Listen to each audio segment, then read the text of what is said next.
Hey Frontline fans, welcome back to Comic Frontlines, and fan, you're back with me, Mike Spider Slayer. Yes, how cheesy is that?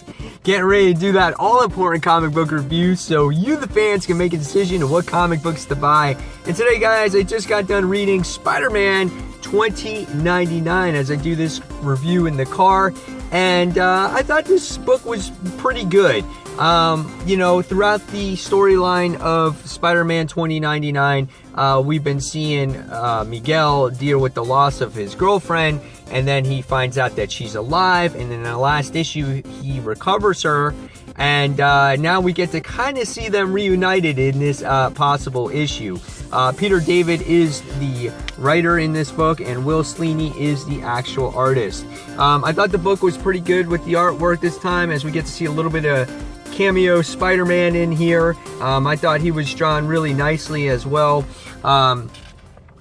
We get to see some cool action scenes in this book too, which was pretty fun. And then you know, we get good colors and cool paneling as you get to see, you know, this fight scene continue. So I thought the artwork is pretty good in this book. It's really consistent all the way through. So what did I think about the story this time around?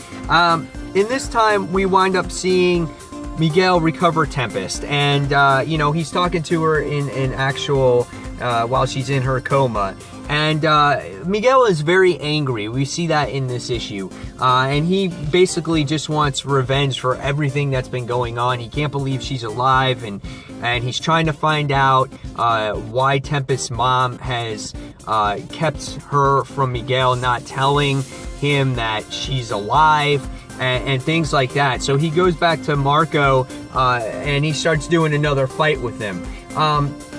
The story is there, but it seemed very repetitive in the issue, as we just got to see a fight in the last issue with these two. And so we get to see another one, and we get to see all that rage come out of Miguel in this issue, because again, he's very frustrated about everything. I mean, he pretty much tortures Marco in this issue by breaking his fingers, trying to get out information, and things like that. And he kind of sits there and says, man, who am I becoming here? So he's kind of losing himself in the whole situation, which I feel is you know, is interesting towards his character, because he has a lot of rage, and you've seen that in this series so far. As the issue progresses, we wind up seeing that Miguel finds out where Tempest's mom is, and they start doing the fight, and you find out that she actually has powers. And she's had powers ever since she can realize. So is she inhuman? Is she mutant? We're not quite sure yet. But we find out that Tempest's mom is not really evil. She's just trying to protect herself, as she finds out as she finally reveals the secret of why she's protecting Tempest. And you find out that Tempest has a very rough past with her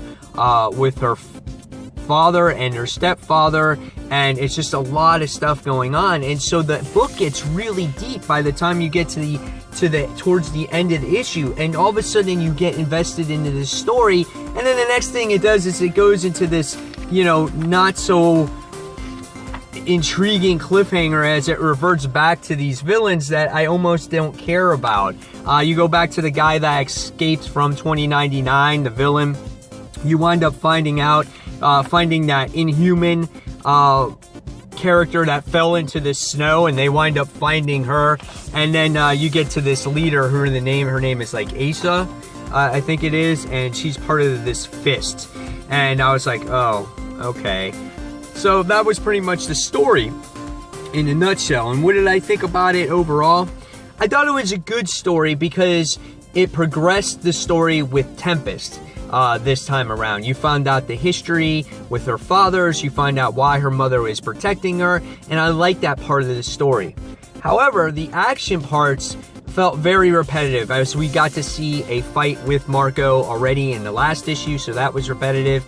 And then at the end, when you finally get all into the story, the important parts, it switches gears real quick into this not so dramatic cliffhanger. I was like, oh, we still have these characters around. That's right.